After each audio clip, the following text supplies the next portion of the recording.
There it is. There it is. All right, so bell ringer for today. Here we go. Describe the fall of Philippines, the impact of the Bataan Death March. There we go. So we will go over the assignment from yesterday. Hopefully you guys found those primary resources interesting. I also have one for you today, which I think you'll like as well. It's always important to read people's firsthand accounts and perspectives of an event and their experience in an event, especially during World War II. Crazy stuff going on. So, you guys work on this for a bit.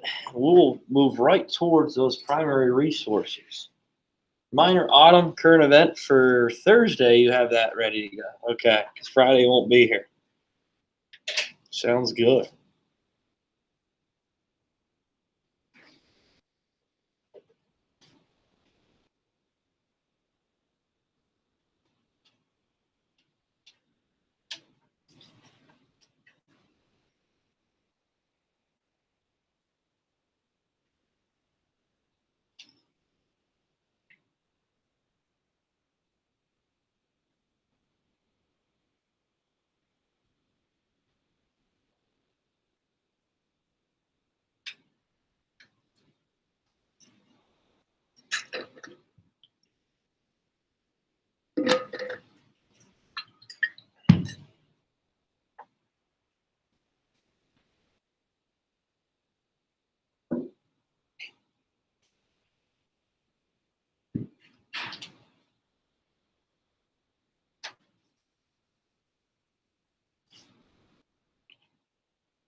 All right, so let's get after it here. Describe the fall of Philippines and the impact of the Bataan Death March.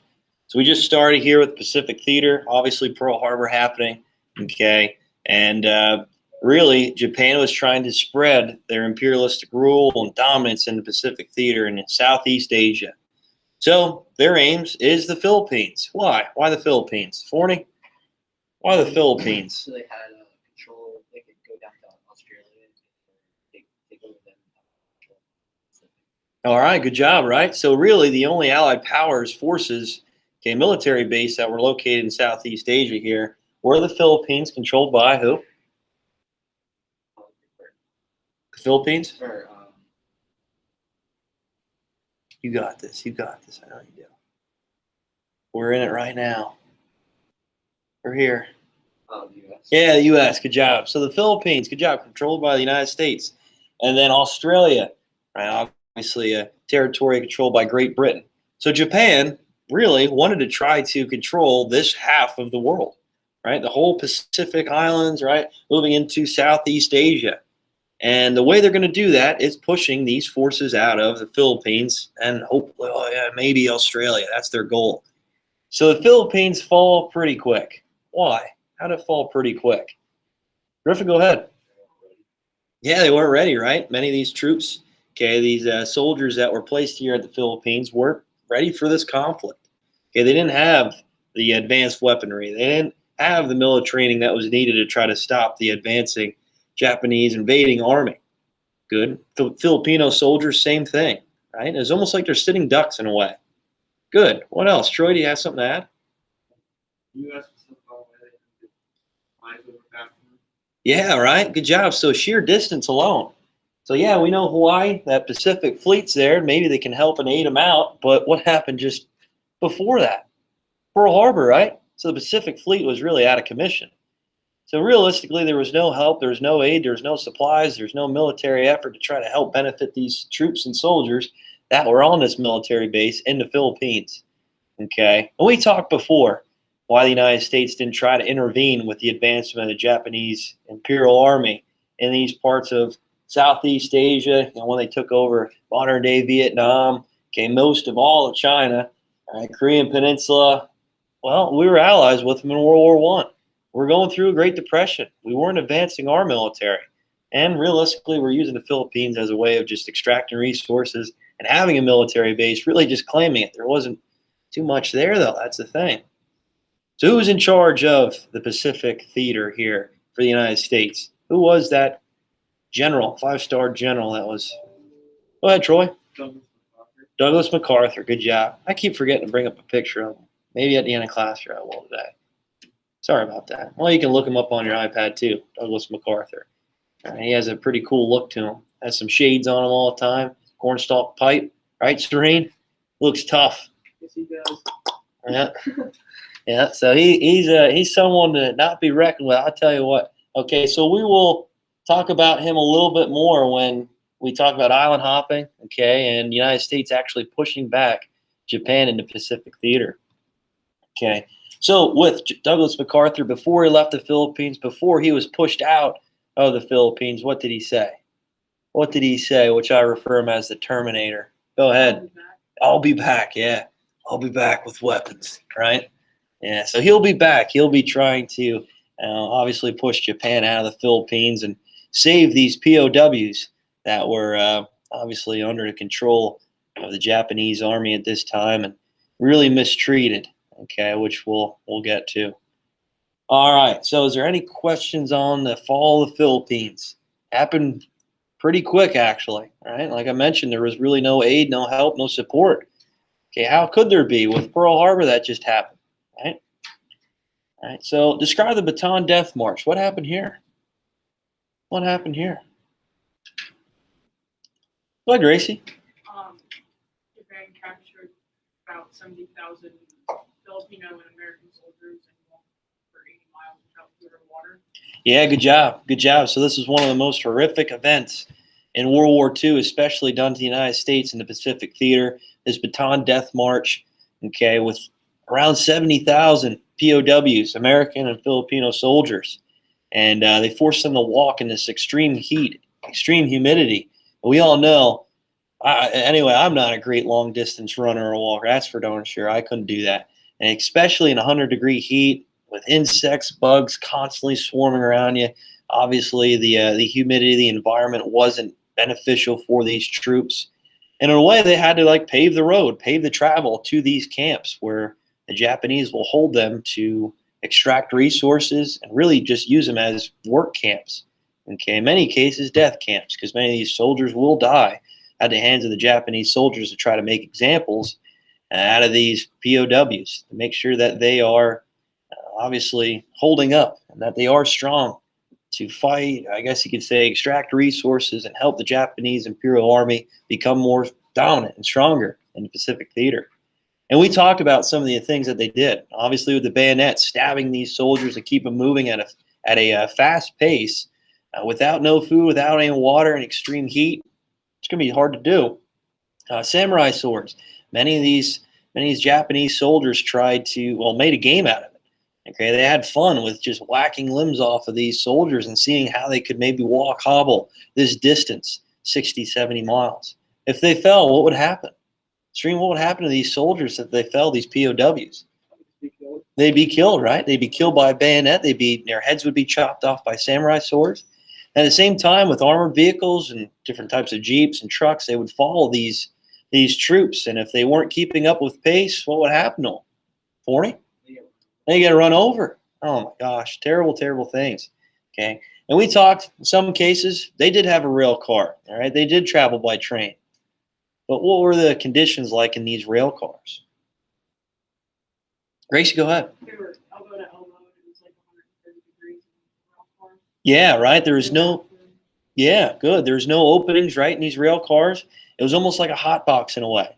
They're just made of this old-fashioned metal tin, and we know with 100-degree heat, it was almost like an oven for these soldiers that were packed elbow to elbow. Nowhere to go to the bathroom, right? The only place they could really defecate was just where they were standing. Right, so many people just died of exhaustion, of disease, just packed in this rail car. Right, and then obviously it wasn't any prettier when they got to the camp. Right, they were forced to work with little to no food. Obviously, the Japanese wanted to try to save the resources that they could for their own soldiers. So these troops were forced to work in these camps. There's many pictures. It almost looks like a concentration camp that you see, obviously in Germany. During the Holocaust, many of these soldiers were really just nothing to them, almost just bones. Okay, it was just a sad sight to see. All right, so the Philippines won't be liberated until when? When will the United States come and liberate the Philippines? When would that happen? Serene, you know? When will the Philippines later be taken back by the Allied powers? When? Yeah. Was it 45? 44, 45, right? Towards the end of the war. So there's 3-4 years, right, of this type of mistreatment to these troops and soldiers. And obviously we're getting back to the United States, and we know that this would paint a terrible picture of the Japanese soldiers. Okay, I don't know if you guys got to look up, I told you, advise you to maybe look up some propaganda created by Warner Bros., created by Disney. Some of these videos are alarming. That's why I'm not going to show them here in class. And they may be insensitive to these people and create stereotypes of these people. But during a time of war, that's what the United States thought was best, right? Dehumanize the enemy. Show them as really a barbarous animal so that when we do go and fight, we can be merciless. We can fight them without having any type of remorse. All right, is there any questions on Bataan Death March? You guys good with that? Let's go over these primary resources from yesterday. I'll pull these up. We'll read over them since they're not too long, and obviously I'll grade your assignment then today towards the end of class. Okay, so here we go. Let's read these primary resources here. Forney, you want to read the first one for us here? Yeah. Document 3, Raymond H. Knapp.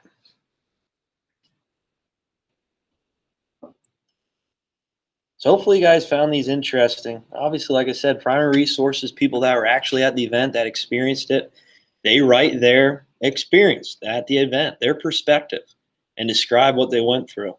Especially with Bataan Death March, this is very impactful and significant event, terrible doing by the Japanese soldiers.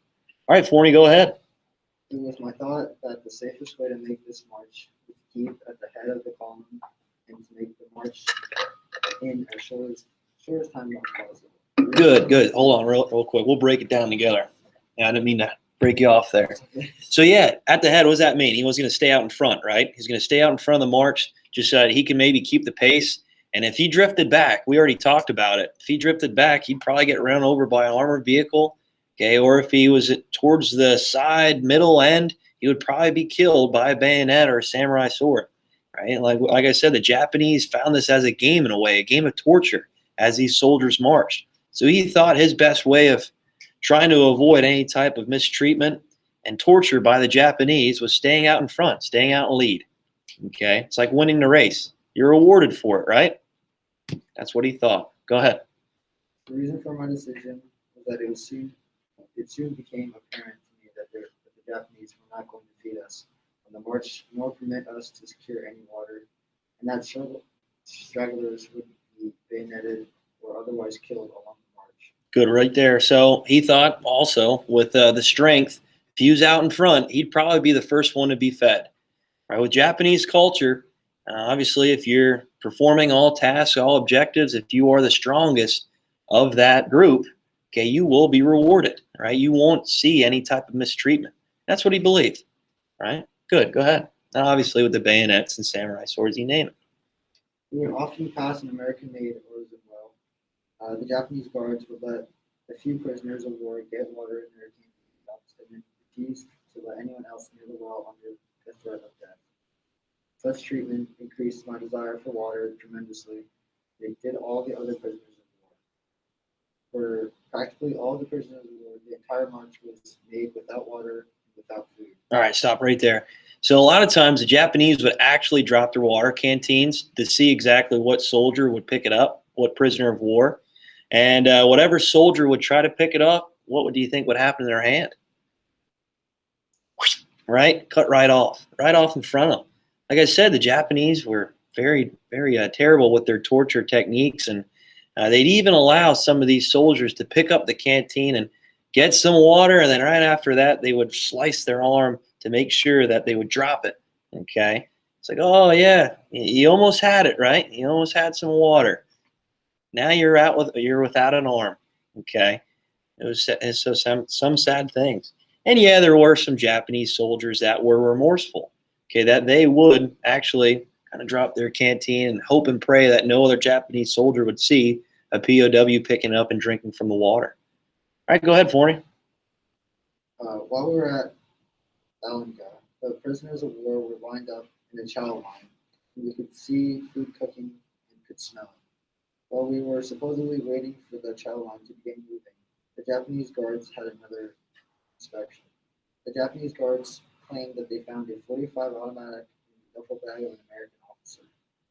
We were immediately marched out of the chow line, no one at all having been fed, and were marched into a neighboring field. All right, stop right there. So why do you think the Japanese would just start cooking and eating food right in front of the soldiers?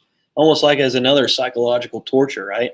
It's like, oh, yeah, we're making food. They could smell it. They could smell the aroma, obviously. And this would drive many of these soldiers pretty much crazy, okay?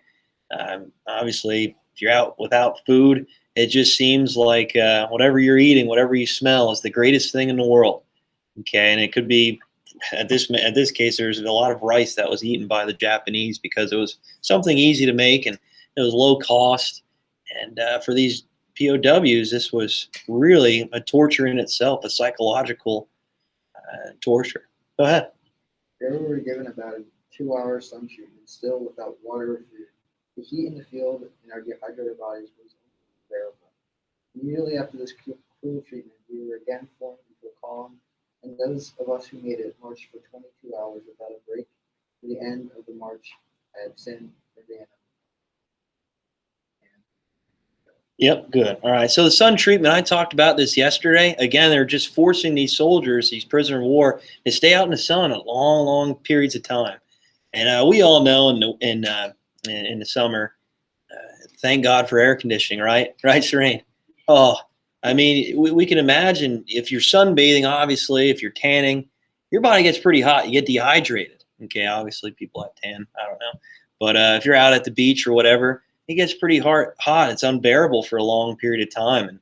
And this is 24 hours. This is, heck, even weeks, months on end, forcing these soldiers to stay out in the sun without any shade. Okay, without any shade at all.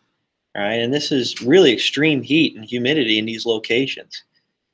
So that is a primary resource here. Raymond H. Knapp, I thought that was interesting. I thought that was something I'd like to share, especially about this event. All right, next one here. A little bit of a shorter one.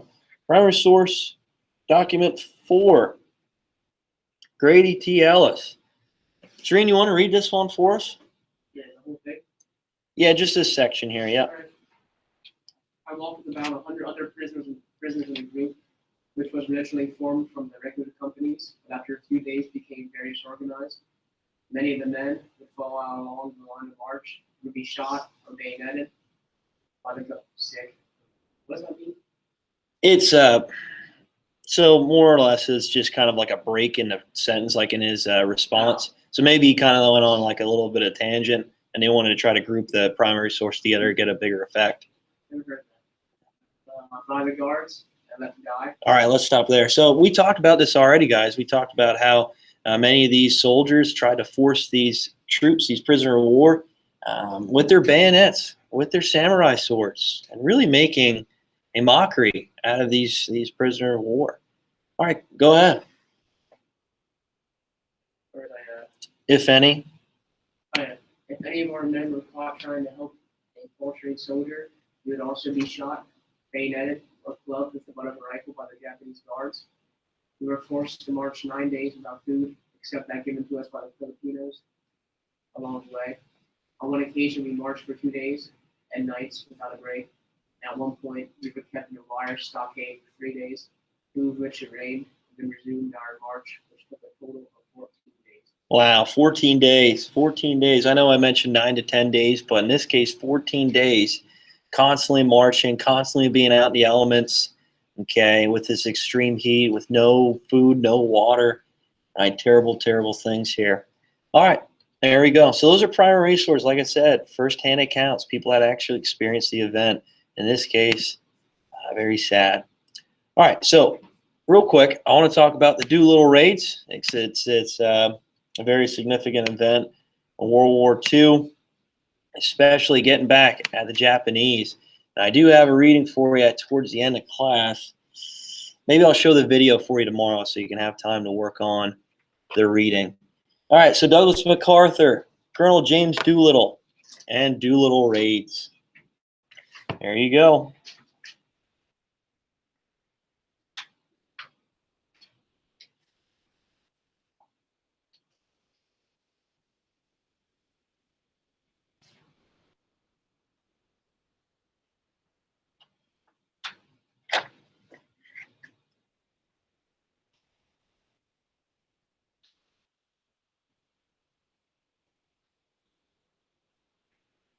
Yeah.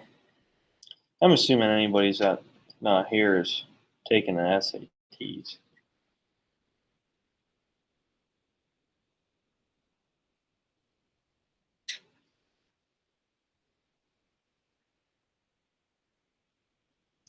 We'll talk about a similar march done in Europe towards the end of the war here in 1944, the Russelsheim Death March. Okay, and we'll discuss that a little bit. There's actually a local man that was involved in it. Pretty interesting things going on. And there's a couple books written about that event. And like I said, we'll talk about that more towards the end, 1944, when the Allied powers were really bombing some of these industrial factories in Germany. And one plane got shot down, and many of these soldiers were actually tortured by the citizens living in that area. It's an interesting story. We'll talk about it here soon.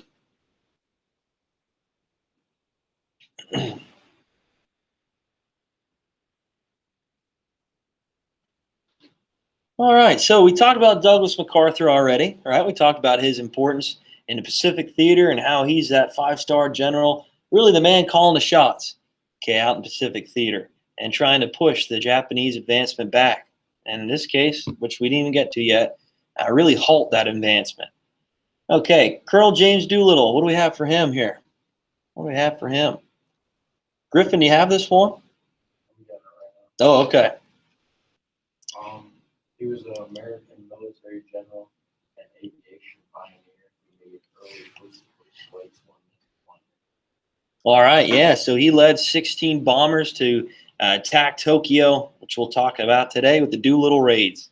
And this was a revenge, okay, seeking revenge on Japan, especially after Pearl Harbor, okay, after this Bataan Death March. All right. Doolittle Raids, this goes along well with what we just talked about. So James Doolittle, Colonel James Doolittle, leading these 16 bombers off an aircraft carrier to try to attack the heart of Japan. and destroy as much as possible, and really just be a moral defeat for Japan, and try to bring some sort of confidence to the United States that we can attack their heart, that we can get at Japan at any time, at any moment. All right, real quick. Here you go. One slide. That's it. And I'll have the reading assigned for you today. Don't worry about the bottom part here. We'll talk about Coral Sea tomorrow. But real quick, James Doolittle led 16 B-25 bombers against Tokyo. So this aircraft carrier called the Hornet, and your reading will describe that a little bit more in detail, and obviously a person that actually was at the event. So it's going to be an interesting read for you. But Doolittle did this daring mission here. Okay, so he and the Hornet, right, on the Hornet, and these 16 B-25 bombers tried to get as close as they could to the island of Japan. All right, and their goal was to get within 400 miles. Why? Because these B-25 bombers, right, they really had a limited supply of fuel on these planes. Okay, they only could fly a certain distance, and especially with this huge payload of bombs on board, it's going to be hard to do. Right? It's going to be hard to do. It's going to be hard to accomplish. Also, this aircraft carrier really wasn't too large. Right? This was pretty small in relationship with how big these B-25 bombers really were. It was just going to be a difficult time, a hard task to just get these planes off the aircraft carrier itself. There's a lot of fear that launching these airplanes off the aircraft carrier, they're just fall in the water. Okay? And that would just end the mission right then and there, wouldn't it? That's right. It would just end that mission right there and there. Obviously, these pilots that are closer towards the back of the aircraft carrier, that are behind everyone, could probably make a better run at it because they have a little bit more run space. But Doolittle led the charge. Okay, and everybody kind of watched in silence, like, oh, is he going to make it? Is he going to make it in the air? And luckily he did. All right, so it's interesting. They try to get 400 miles off the coast of Japan. It was the way they describe it, this aircraft carrier was on a direct course to the island of Japan, and they're trying to see how far they can get, how close they can get. And they actually detected a boat. It was a very small parole ship. It's like a fisherman boat in a way. It's like, oh man, it was just a small parole ship. We could have blew it out of the water. Oh well, okay. But they tried to get as close as they could to Japan. 400 miles is the goal, but unfortunately they detected a parole ship at 600 miles. So James Doolittle thought, well, it's now or never, do or die. This is our only shot at trying to attack Japan and really get revenge of what happened at Pearl Harbor. Okay, and at this time, the Philippines is occurring. Okay, this battle in the Philippines. All right. So Doolittle and 16 B-25 bombers successfully made it off the aircraft carrier.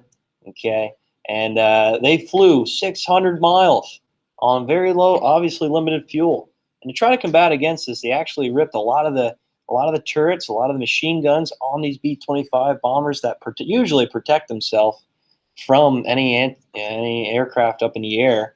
They tried to make sure that they could make this fly, okay, that they had enough fuel, and that the B-25 was a lot lighter to make this trip. Okay, it was actually a successful mission. They bombed Tokyo, destroyed many of its manufacturing, its industries. And really, it was a morale blow to Japan. It's like, hey, at any time we can do this. At any moment, we can attack its capital city and really send Japan a message. Okay, that's like someone attacking Washington, D.C., right?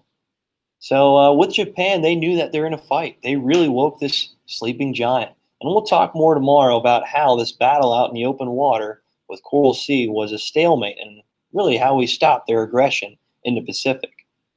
So real quick, the mission didn't end there. The goal was now to get back home safely. And for some crew members, that didn't happen. Right? Some of these pilots, their goal, like I said, get as close as they could to Japan. They got 600 miles out off the coast. They launched the B-25s over, did a bombing run on Tokyo, and they wanted to land on the eastern coast of China. Okay, that was the goal. Some of them made it. Some of them didn't. And many of these pilots actually had to parachute out of the plane because they ran out of fuel as they're coasting towards the coast of China.